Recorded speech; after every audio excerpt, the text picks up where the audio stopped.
We've been building peace in various ways, and we'll touch on some of those touchstones and remembrances of where we've been on this journey, and then set it all into motion. It's the year of the fire horse, right? This is the year to ignite the power, the passion, and make it all happen. Through us, of course. So as we remind ourselves that the peace begins within us, and then we let it move through us and as us. That's really what we're about now. We ended last week looking at the first verse of the Serenity Prayer, which is the most known verse and what a lot of people think is the complete prayer, or uses the complete prayer. And the beginning of it is about acceptance, accepting the things I cannot change. And so that last week was about releasing into peace, right? Accepting the things I cannot change. And we're going to acknowledge that part of it. Let's take a look at the prayer and the verse anyway in full. And maybe you want to say it with me again. God, grant me the serenity to accept the things I cannot change, the courage to change the things I can, and the wisdom to know the difference. So, an example of things I cannot change. Our country is at war in Iran, right? So it's these difficult, hard truths that come our way that we must accept it, that is the reality at the moment, the relative reality at the moment. And so it's like that, right? Things that happen in our lives. Okay, this is the relative reality of the moment. Somebody just gave me a diagnosis. I just found out, my partner's leaving. It's important that we accept what it is in the moment, because that leads us to peace. That helps us go, okay, this is the situation here. It's not something I'm going to resist against happening because it's happening. It's like that first week we talked about that collapse path, that sometimes things have to collapse. Old ways have to die away. Remember that Israelites couldn't get into the promised land of Canaan until the old generation died off. And that was just metaphysics about how the old ways had to go. The old ways of being had to go before moving into the promised land. And so this is where we stand in our time. This is where we stand. That old regimes, old ways of being, ways that keep us small, that keep us contracted, that oppress, that are unjust, all of those things are falling away.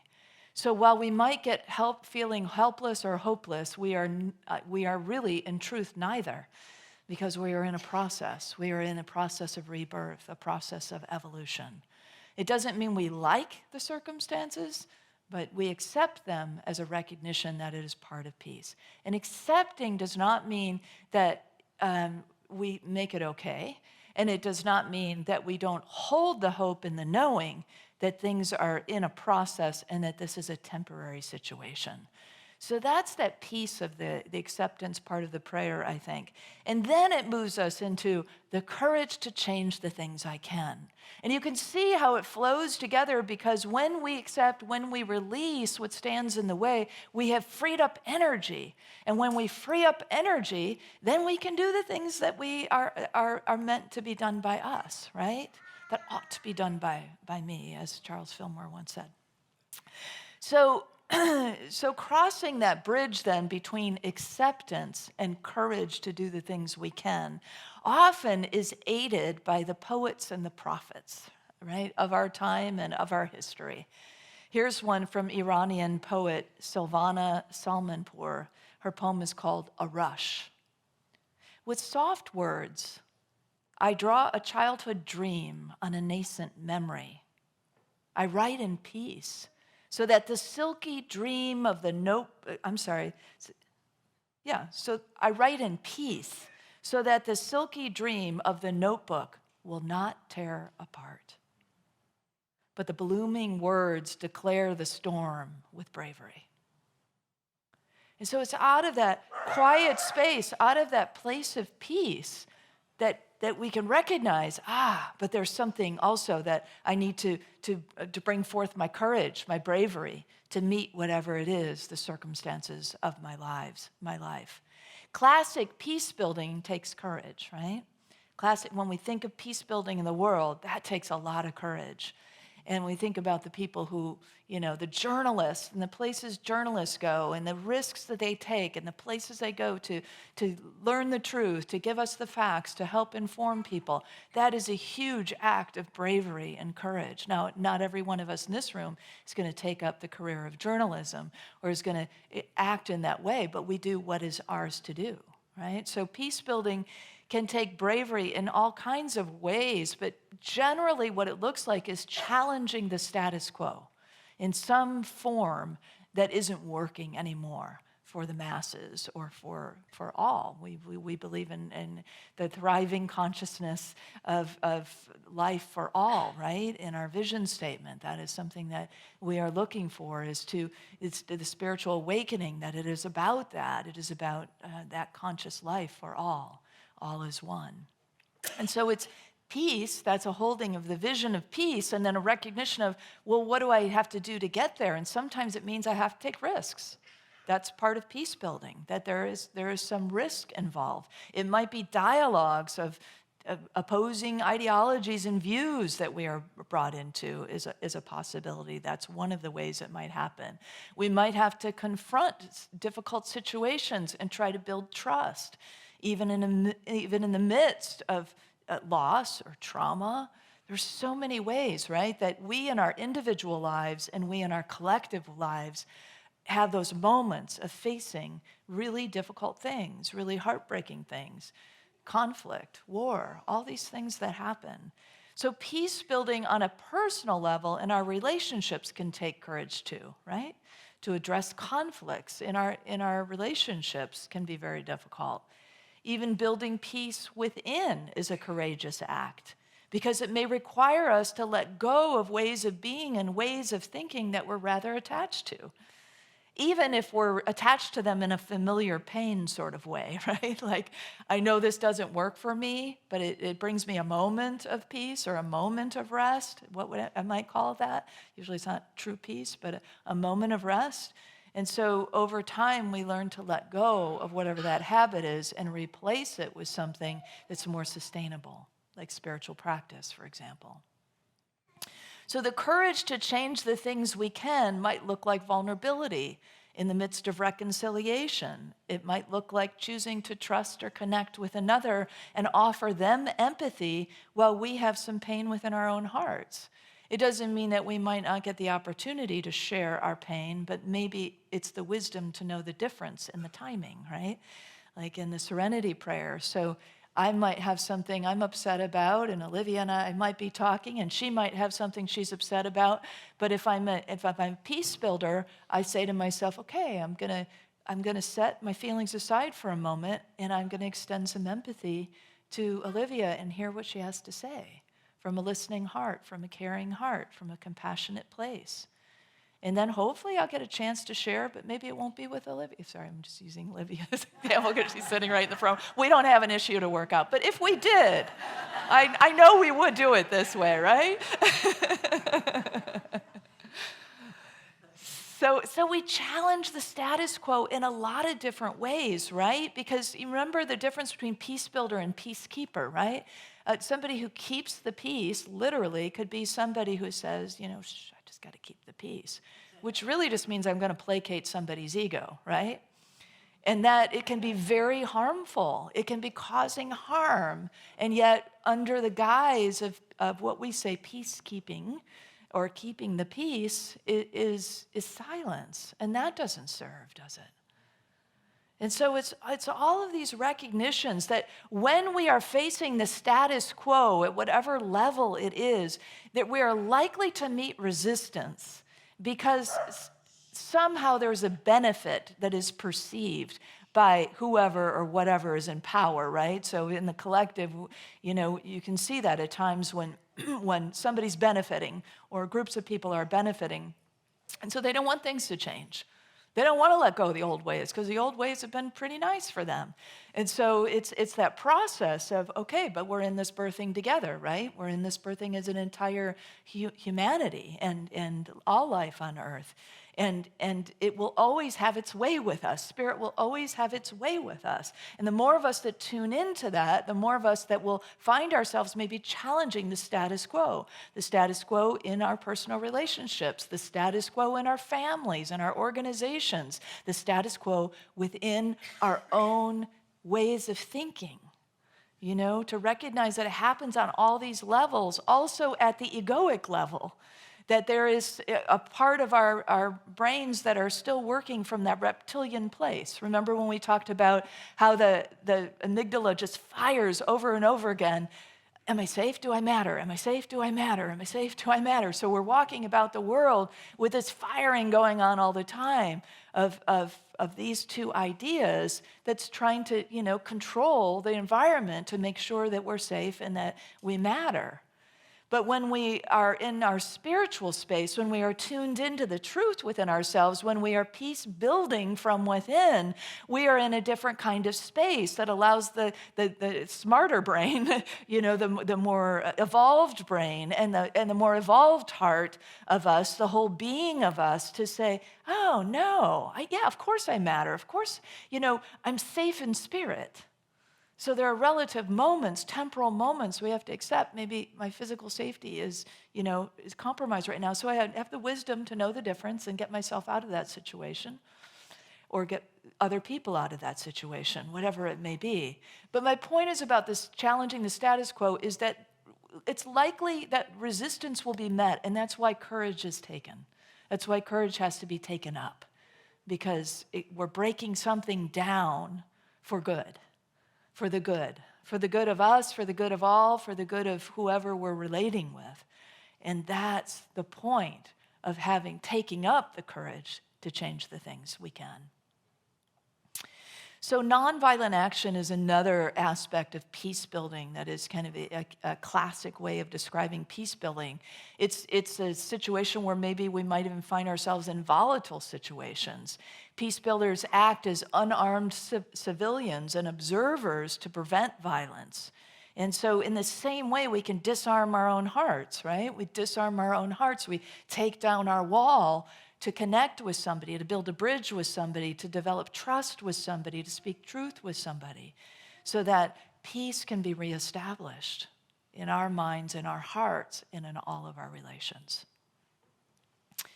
So building peace then within ourselves can be a nonviolent action too. When we build peace within ourselves, it might look like treating ourselves and speaking to ourselves in kinder ways. Can anybody relate to possibly benefiting from treating yourself or speaking to yourself in a kinder way? Yeah, and that gentleness, that kindness, how it softens you, how it opens you, how it brings you to a place, a state of peace, a consciousness of peace, a touching of what that feels like when we're at peace, and how we can be literally at war with ourselves when we are in that other kind of state of being. The Lebanese-American poet Khalil Gibran said it really beautifully. The teacher said, "Love your enemies," so I obeyed and loved myself. Yeah, so we had a collective wow there. So just really take that in, right? To recognize that so often we are trained to think about everything is out here that is in opposition, and yet it's the work that we do in here that changes everything out here. I mean, that's just what it comes to again and again and again, isn't it? It's the peace-building consciousness that spreads the experience and the materialization, the manifestation of peace. So don't look too far outside, is maybe the summary there. It takes vulnerability, I think, to be in these places, to remain in nonviolent kind of, and not by violence, I don't necessarily mean we're taking up arms, although that is a part of the collective experience, but it's all the ways we arm ourselves or armor ourselves. And so allowing ourselves to know the wisdom, sometimes there's wisdom in that. Sometimes there is a little bit of sense of, I'm protecting something, I'm protecting some energy here. But it's, again, the wisdom to know the difference, to know when it's appropriate. And a lot of times, I can feel into that when I have my wall up and just go, okay, well, do I really need this right now? Let's take it down and see how it feels. Oh, wow, that feels a lot better.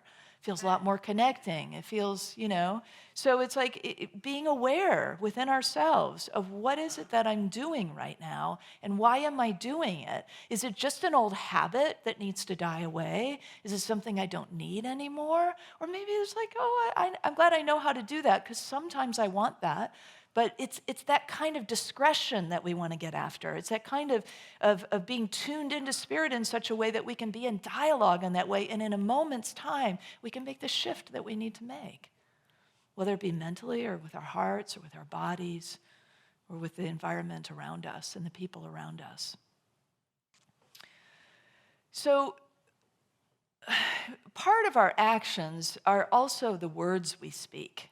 I know we often think of those as words and actions, two things, but really speaking up and speaking out is a kind of action that might even be edgy or new for you or risky for you. It might require some courage for you to speak in certain ways or to speak clarity, to get to the clear point of what you want to say. The Buddha helps us express this idea of peace by saying, better than 1,000 hollow words is one word that brings peace. So in other words, just get to the point, cut to the chase, in other words, speak from that place that's succinct so that we can grab onto it, so we can hear it and really right. You know how it is, like when the right words are said, and usually it's few. When you think about like how Jesus spoke, usually like the ones, the succinct phrases, just one really clear statement.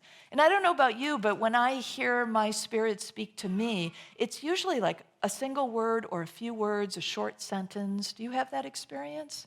A lot of you are nodding your heads. Not paragraphs or volumes or novellas, but often that's how we speak out loud. And how can people really grasp? How can they really get the consciousness of peace that you're bringing, the sense of harmony that you have to offer, the serenity that you're offering, if they've checked out because you've just gone too many hollow words, right? So I love that the Buddha brings us to this idea, one word for peace, just get to what it is that you're really trying to say. Get to the truth of what it is that you really want to say. Now, that doesn't mean we want to be rude or abrupt or, necessarily. That might not foster much peace. But so it's a skillfulness, right? We're just in a constant skillful process in this evolution, this spiritually evolutionary path that we're on. And right now it feels, it's really ripe. I know that a lot of times we say, all right, this is it. This is the time. We're busting through. We're going to have a completely different experience. And then we all go, oh no, what's happening now? Anybody go these places besides me? But then there's a recognition that every time we go through something difficult, there we are, right? There we are. We're still in it. We're still here. We're still working. We're still in that amazing place that Spirit holds us. That divine presence that is always available to us. And going in is really the key to cultivate that, to feel that centering, to come again, and then, okay, now I can speak whatever those words are. So as the Buddha helps us to sort of say, okay, bring it in, bring it in, say what you mean to say. Jesus shows us through demonstration how that looks in action. He, over and over again in his experience of life that we know about from the scriptures, he was facing the status quo of the day and speaking up, and as we like to say, speaking truth to power. He was courageous in that, and he was succinct and clear in that. But how did it work? How did it go? So one day he was at the temple and he was teaching. And so there were lots of people around. And we know that in the day, the people that were holding to the old way of being, that were resistant, they were benefiting, they were in power. The Sadducees and the Pharisees were his people. I know, that's somehow how I feel too.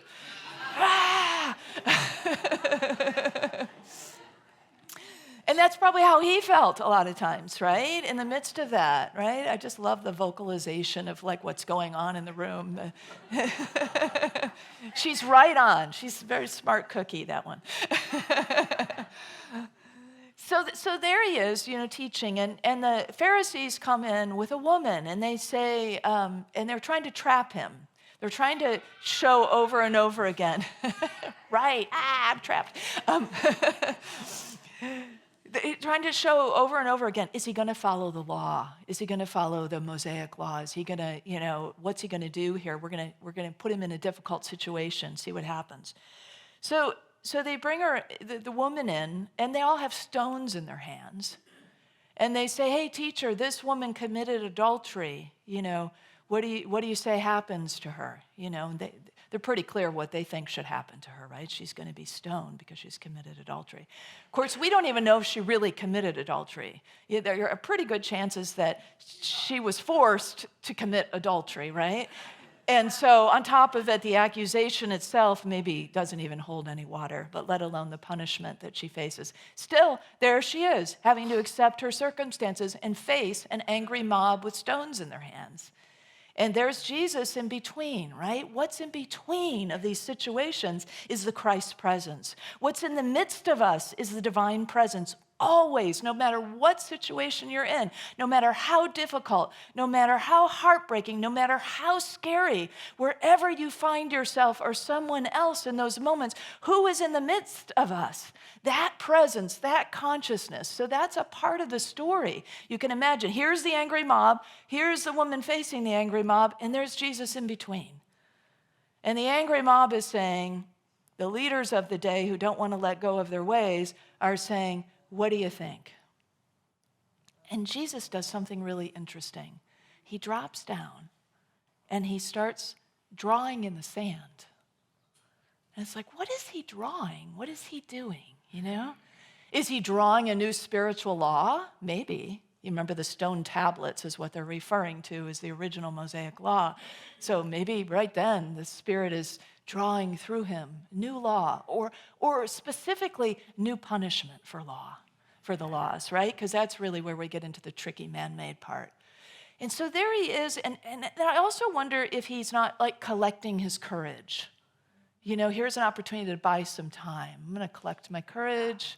I'm going to drop within. This sort of like, I can just keep drawing and I can be tuning in. It looks like I'm doing something really important out here.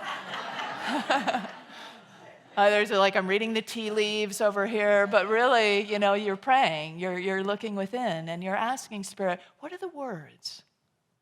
What would be the most effective words? What are the right words I can say in this very difficult, volatile situation? And he receives them, and then he stands. And then he says, whoever is without sin, cast the first stone. Oh. You hear thud, thud, thud, thud, and everybody goes home. So it's an example for us of what we can do to be courageous in any given situation, in any situation. It's drop in, right? It's drop in and ask to gather our courage, breathe for a moment, right? Buy a little time, okay? I'm not going to get reactive. I'm going to get responsive. And to get responsive, sometimes we need to skip a beat. Reactive is, you said something mean to me, I'm going to say something mean to you. You hurt me, I'm going to hurt you. I'm going to figure out how I can hurt you more deeply. You been there before? Yeah, it's not very productive. It doesn't bring peace.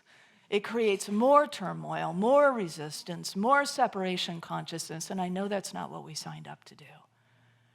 But instead, we can find a way to just, okay, let me just buy a moment of time. Let me breathe for a moment, and then let's trust what comes. You might even be surprised by whatever comes, what you're guided to do, what you're guided to say. Trust it. because you're tuned in, tapped in to something deeper, something that sees and knows a deeper truth. And having the courage then to act in the way that you're guided, to speak in the way that you're guided is the key. And that's, I think, what we learn from this. The other thing I think about this woman, and it's like Women's History Month, just like Black History Month, is about naming the women throughout history who have made contributions, so people who have been, marginalized, we can know, oh, actually a woman did that, or a Black person did that, and someone else got credit for it who's got more power. So it's like that recognition, right? That's what the whole idea is. And here we have a nameless woman in this story, yet again, but she's the stand-in for thousands and thousands of women through time, is she not? And so it is kind of thank you for your story, nameless woman, because you speak a story that is still alive today. The angry mob might have actual stones in their hands, or they might just have mean words, or they might just be getting away with all kinds of stuff they shouldn't get away with. Mike came to me this morning. I hope you don't mind me calling you out, Mike. And it's a courageous, it's an act. It's an act that is, it's not necessarily a courageous act, but it's an act of peace that he came to me with. And he said, hey, I noticed that some of Deepak Chopra's books are in the bookstore. What do you think? And we both immediately went, they're out of here. And if you don't know, he's named in the Epstein files. Yeah. We used to call ourselves the Oprah Chopra crowd. No more Chopra. And that's the kind of process that we're talking about. It's like the times that we say no to that which is not in alignment with our values. And that's all it really is, that helps us discern. If we just keep going within, and then we keep asking, what aligns with my values? This does not align with my values. I do not want to perpetuate this person's work anymore. And so, for all the good spiritual work over the years that we might have received from this individual, and I don't mean to just name this one individual, but because he's so connected to our spiritual work, that's kind of how that came about. So thank you, Mike, for your action. Yeah. So it's a process, isn't it? All that we are in together. So this idea of coming to this more succinct words, this idea of coming in to say what we mean to say, that the Buddha started us out with, like one word for peace instead of many hollow words. I want to go back to that for a moment as I think about another kind of poetry, haiku poetry. Japanese haiku poetry is meant to be just that. It's got like it's meant to be read in one breath. And it's like, it says so much in one breath. And here's one that I found from Nico Scordelis. Mankind's childhood stage, that is what war is. Childhood needs to end. Mankind's childhood stage, that is what war is. Childhood needs to end. We all need to grow up. Right? We all need to grow up. This is a part of the call to spiritual maturity, and we're all in it. It's not like, oh, they need to grow up. See, that doesn't help us, but that's kind of where we tend to go, I think, a lot of time. Is we need to grow up. And what is my part? What is mine to do to grow up? How do I grow myself up into my spiritual maturity? What is it that I'm doing that's holding myself back, that's keeping me small, that's contracting me? Where am I afraid and I need to take courageous action? Where am I afraid and bravery is rising up within me and saying, no, you really should do that, or you should really say that. And we're like, oh, but I'm not very comfortable doing that. Well, it's kind of like we're in that moment where it says, but you must. Like no more hiding, no more contracting, no more, it's just not, that's not what we're up to anymore. It's come to that point, if we're birthing a new humanity and a new earth and a new way of being, and then we're like in the birth canal.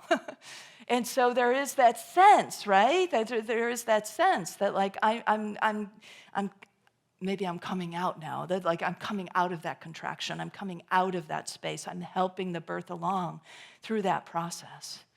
And so it's that freeing ourselves over and over again. Where am I tied up? Where am I holding back? What can I let go that is keeping me small and keeping everybody else around me small? That's keeping peace in that other kind of way, rather than building peace from this powerful space of truth. So, so old habits of mind, maybe judgments, I don't know what's yours, whatever it is for you. Maybe it's a hypersensitivity to criticism. Maybe it's, whatever it is that it's how you're behaving, it's how you're reacting in the world. And you're like, yeah, this is the area where I need to grow up. This is the area where it's time for me to grow myself up. You name it, whatever it is, and then work with that. Breathe life into that. Bring peace to that. Bring kindness to that. Bring self-love to that. I mean, we all kind of oohed over Khalil Gibran's loving the enemy, so I loved myself. And maybe that's all, this whole thing, all these excessive words that I've been giving you when Buddha said one word, and Jesus said succinctly exactly what needed to be said. And so it's maybe that recognition, whatever it is for you, that naming it and then coming into it and then speaking it or being it. And it can be challenging, right? It can be challenging to do all of these things. It can to break silence, essentially, where we need to break silence can be very difficult in particular. And yet we've heard all the prophets of the days, through our history say it's when we hold silence on something that's happening that's unjust or harmful that we are contributors to it. We're contributors to the problem. And so it takes courage to speak out whatever it is that we have to speak out. Audre Lorde, she's a self-described, she described herself as a Black lesbian poet warrior, I think are the terms usually she uses. She says the transformation of silence into language and action is an act of self-revelation, and that always makes one vulnerable. So it has to be a part of coming from within and revealing ourselves and growing ourselves up. That's why the transformation is felt from within out. But she then puts this fine point on, this is actually a quote that she says somewhere else, that last sentence, your silence will not protect you. And it won't protect anyone else either. Again, wisdom to know the difference. There might be moments that you have to keep silent for something, but it's not about keeping the peace. It's not about placating other people's positions of power or sense of egoic whatever they need, or ourselves. But instead recognizing that there's a transforming power happening in silence, and it's transformed through the language, through language, through the words, through the actions, and it is self-revelatory when we do that. And as a result, it can feel vulnerable. That's where the courage comes in. So throughout this series, we've talked about several different kind of actions you can take, and I'd be remiss to talk about peace in motion or peace in action without kind of bringing in some action steps, right? Some possibilities besides we've talked a lot about going within as the key. Probably the most important at the top of the list is cultivating the peace within us. It's going back to our practices, is building peace from that inner space. And we've also, at some point, talked about the moment of silence at 6 p.m. every day. Set your alarm and take a full minute to just be in peace for the world, be in peace for your relationships, be in peace for yourself. Whatever that means for you in that moment, each day might mean something else, but just let yourself be in a pause for peace. In a pause through the day for peace. And then, besides the words we've talked about, there's lots of actions that can be taken, and every one of us will be guided to do different things. But maybe the invitation is just to push your edges. The courageous, having the courage to do the things I can, is about stretching ourselves, right, beyond our comfort zone. So if you've never written a letter to your elected official, or if you've never voted, or if you've never accompanied somebody who feels unsafe somewhere, like to court or wherever you might, or you've never spoken out against somebody who maybe you've been in that relationship of placating, and you've never said, this is how I feel, this is what I need, this is the truth I see, then maybe that's your edge. You know what your edge is. I heard Marianne Williamson, many of you know her as a teacher of Course in Miracles and very powerful speaker, often connected with New Thought. And she said recently, educate yourself about the Constitution and the Declaration of Independence. And there's all kinds of college teachers online teaching these things. I'm like, oh my gosh, I want to do this. I don't know if any of you feel guided to do that, but it's like I'm actually quite excited about finding a class and learning more about the Constitution. I just took a class on knowing your rights, and it was revelatory. So it's like, whatever it is, do something different. Do something beyond what you normally do to open up your knowledge, to open up the possibilities for yourself and for others around you. We're all going to be guided in different ways. We all have different beliefs, but, align it with your own. Align it with what feels true for you. Nobody can tell you what actions to take, except I will say over and over again, go within, because that is one of our key ways that we understand in New Thought to really, in unity, to really open up the way for us. So I just want to recap a couple things from welcoming unlikely friends. Remember, we had a message on welcoming unlikely friends that included some action steps, and we have a slide for this. To practice curiosity instead of judgment. To ask ourselves, what could I learn here?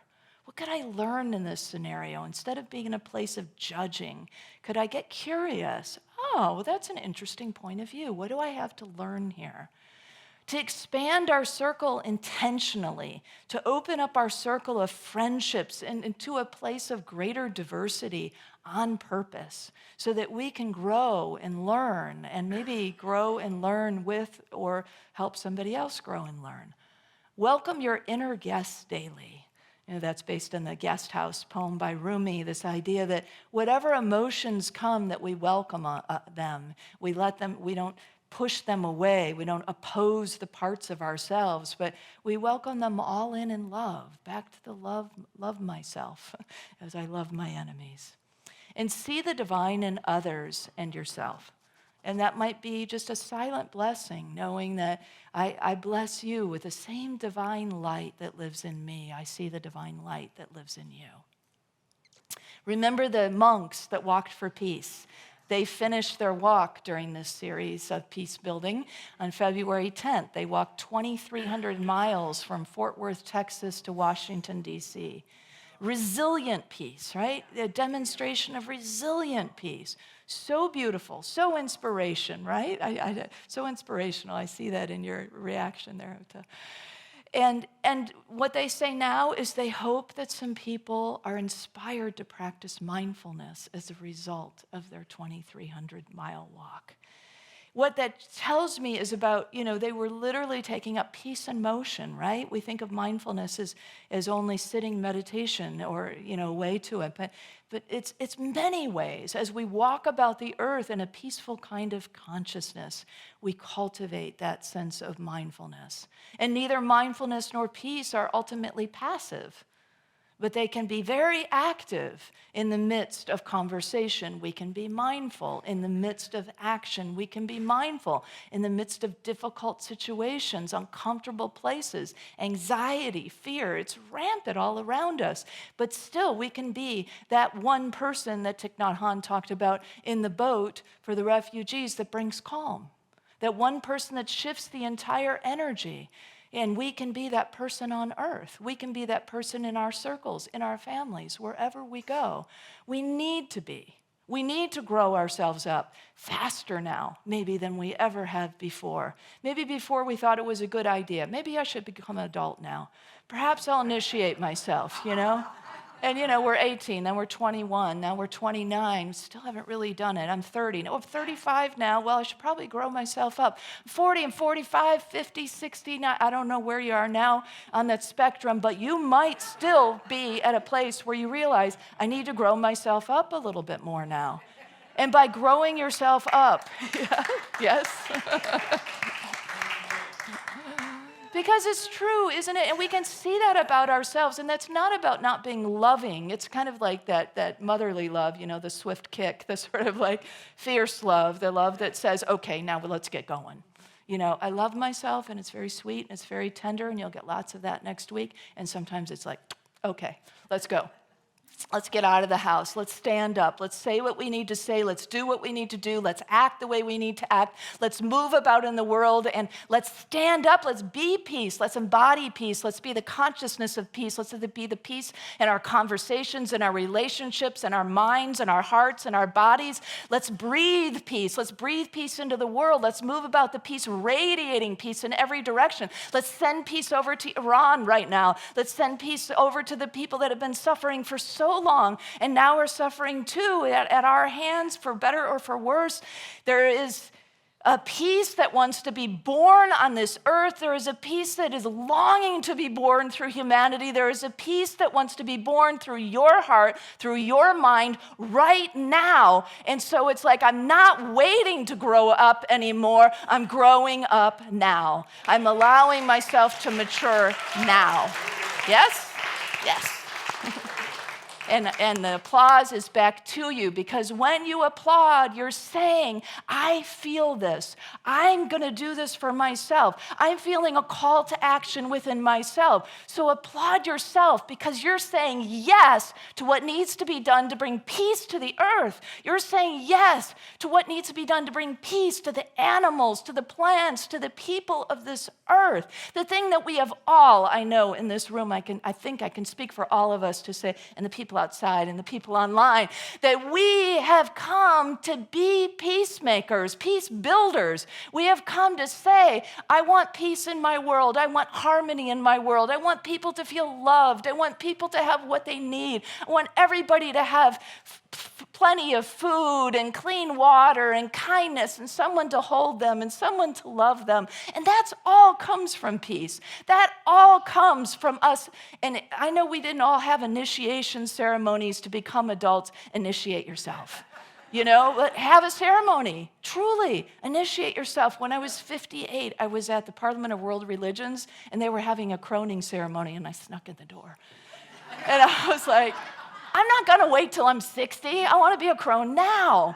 It's like, I want the wisdom now, right? So take that up for yourself, whatever that may be for you. Have your ceremony, whatever it is, to let yourself let go of those old childish ways that don't serve the world or you or anybody you know that you relate with. And let yourself be the amazingly spiritually mature peace builder you have come here to be. Let's affirm it together, shall we? Oh, let's, in the spirit of Charles Fillmore, because some of you are going, well, I'm too old for all of this. Charles Fillmore, our co-founder at age 94, said it this way: I fairly sizzle with zeal and enthusiasm and spring forth with a mighty faith to do the things that ought be done by me. And so it is.